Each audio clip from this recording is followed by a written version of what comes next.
The Sherlock Holmes Advent Calendar. The Redeemer's Coming by Sir Arthur Conan Doyle and Nora Godwin. Narrated by Peter Silverleaf. 11. Inside the Blizzard. The next morning we got up with confidence. We had a new clue to follow. But one thing was clear. If we wanted to find out more about the first murder victim, Brother Emmanuel, or Simon Taylor, as the young man was called prior to joining the convent, we would have to go to his hometown, Teddington. The direct train service between Twickenham and Teddington was, of course, out of service due to the harsh snow, and the roads were also impassable for carriages. Therefore, we had no other choice but to send someone on foot on the 2 miles walk through the snowstorm. And when Holmes was referring to someone, he was usually talking about no one other than me. "Forget it, Holmes," I protested firmly. "I just escaped suffocation and frostbite death under an avalanche at the last second, and now you want to send me out into the snowstorm again? You cannot be serious." "Oh, come on, Watson, don't be like that," Holmes replied. "Where has your spirit of adventure gone? You fought at the Hindu Kush. After all, you are an officer of the Royal British Army." "Retired," I quickly added. "Listen," Holmes continued, undeterred. "We absolutely need this information from Teddington. As you can see, with my leg injury, I am hardly able to take the arduous path through the deep snow, and given that there is still a murderer within this monastery, it seems obvious to me to keep the only policeman at our disposal here as well." "But you can safely do without me," I replied. "Thank you, noble friend. You make me feel absolutely invaluable at times." "Come on, Watson," Holmes insisted in a good-natured voice. "You know as well as I do that you are the only man for this important task." Holmes weaving buttered compliments like a spider trapping his victim in his complicated web. "Should I really send Inspector Lestrade to get crucial investigative results on his own? The success of this case lies in your hands. You can do it. I am convinced of that." With this, Holmes had artfully coaxed me. I was trapped in a cocoon of my own pride at being praised so highly, while Lestrade had not even noticed that his investigative skills had just been degraded. This was, of course, the last push I needed to commit. "All right," I said with a sigh. "I'll do it. But, honestly, I already regret it." Inspector Lestrade used a map to instruct me on the way to Teddington and the surrounding area. We decided against going along the railway route, as it implied a considerable detour. Instead, I planned on walking south and heading over the hill at Strawberry Hill into the Thames Valley, with the goal being Teddington, where the river formed a meander. I was also equipped with a compass and an insulated jug full of tea. I put on my warmest clothes, and on top of them I wore one of the cows that the Franciscans great-heartedly provided me with. In addition to that, they gave me a companion. Harry was his name, and he was supposed to be the best mule of the abbey. He wouldn't let me ride him, but would pull me through the deep snow, especially in the passages that led uphill. Holmes and Lestrade said goodbye to me at the large, heavy gates of the abbey as I crammed my sparse luggage. "I'm going to light a candle for you in the chapel," said Holmes, who apparently thought that this was a good way to encourage me. "Not necessary," I replied, hiding my irritated undertone. "I'm not dead yet, Holmes." "As you wish," Holmes replied. "Or should I ask Brother Francis to pray for you?" "I'm not a Catholic," I replied, annoyed, secretly considering a sincere intercession. "The least it would do is cause any further damage, right?" "Good luck," wished Lestrade in his own simple directness. "Goodbye," I said, and began with my awkward mission.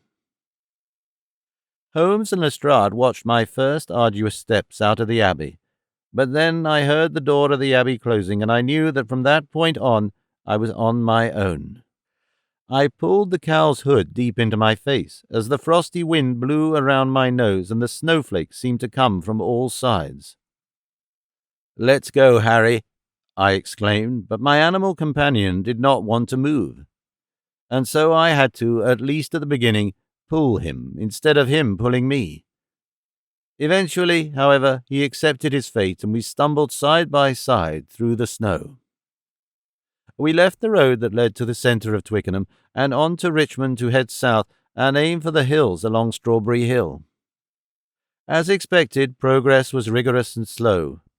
In a blizzard like this, we would definitely need at least 5 or 6 hours to reach, if at all, our destination. In the summer, however, this would have been a refreshing stroll done in about 2 hours.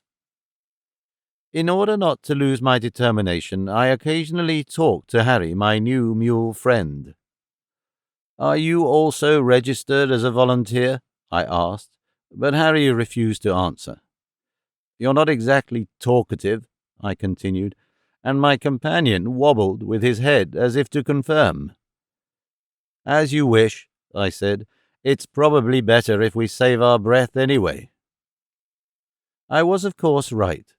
Not only the tedious progress, which one had to fight step by step, strained the body circulation, but also the outside temperature hit me, which was barely above 0 degrees Fahrenheit.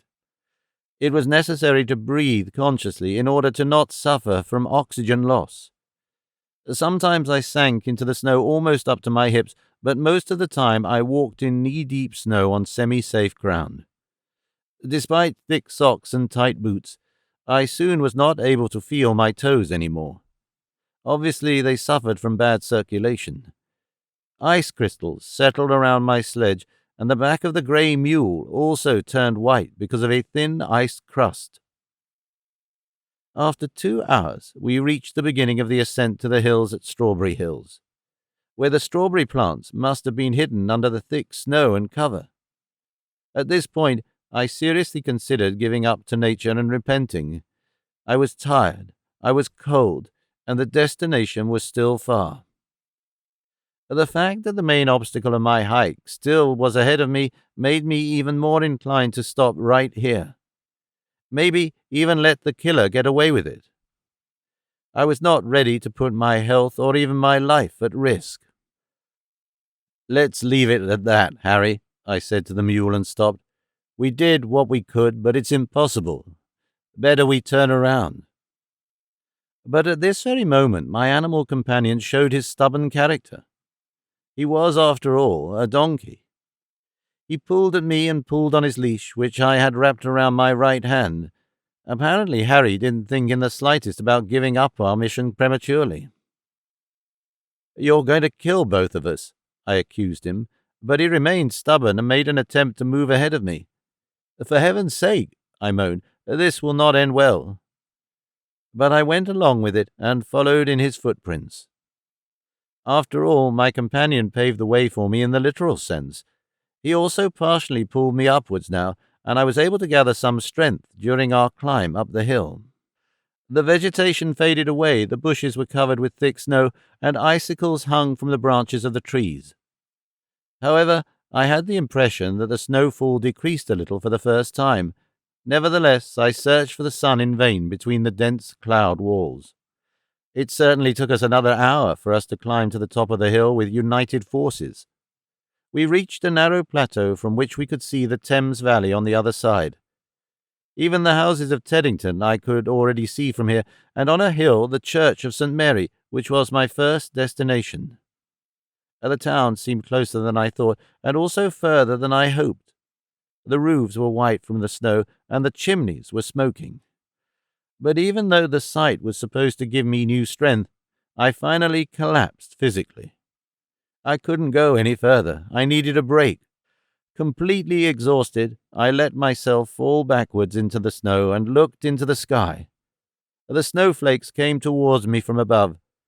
I felt perfectly fluffy, as if I was flying. I closed my eyes and was inclined to finally give in to the gnawing tiredness, despite the fact that in this case I would certainly not wake up again. Once again, the mule neighed strangely. Apparently he was not sure whether he wanted to be a horse or a donkey. "Run, Harry, get help," I shouted in his direction, but then I whispered, "Or at least save yourself." I started to unwind the leash from my arm, but before I finished, the mule ran off and pulled violently at it. I immediately slipped and was dragged through the snow, lying on my back. Within seconds we reached the slope down into the valley, then everything went very fast. Harry stopped abruptly when he noticed how far the hill was going down, but I had enough momentum to slip over the threshold. Just at that moment, the leash detached from my hand, and I started to fall down slowly at first, and then faster and faster down the hill. I rolled over several times, rolled with my head first, then the other way down, reaching a speed that even smaller bushes in the way could not slow down my slippery ride down the track. I got dizzy, and it was difficult to gather my senses until I finally hit a tree trunk at full force. Shortly after, I looked up again and saw the mule standing at a lengthy distance at the top of the hill. Then I lost consciousness. I don't know how long it took me to regain consciousness, but the first thing I can remember was the sensation of something soft and moist, almost like a warm rag running across my face. I slowly opened my eyes and immediately noticed that it was actually the mule that licked me across my face. "Thank you, Harry. That's enough," I said softly, gently pushing the wise beast's head aside. It is a matter of fact that there is no doubt that I would have helplessly died out there to the cold if my companion had not woken me up in time. I slowly got back up, shook off the snow that covered my entire body except the face, and checked my limbs for injuries. Although I was in pain, fortunately no bone was damaged or even broken, even though I took a harsh ride down the entire slope and hit a tree at considerable speed. In fact, the plain of the valley was not far from here. I grabbed the mule's leash and stroked his neck. "Well done, Harry," I said appreciatively, "even if you actually caused the accident at first." And so we set off together again on the remaining way to Teddington, which was half an hour away from our current point.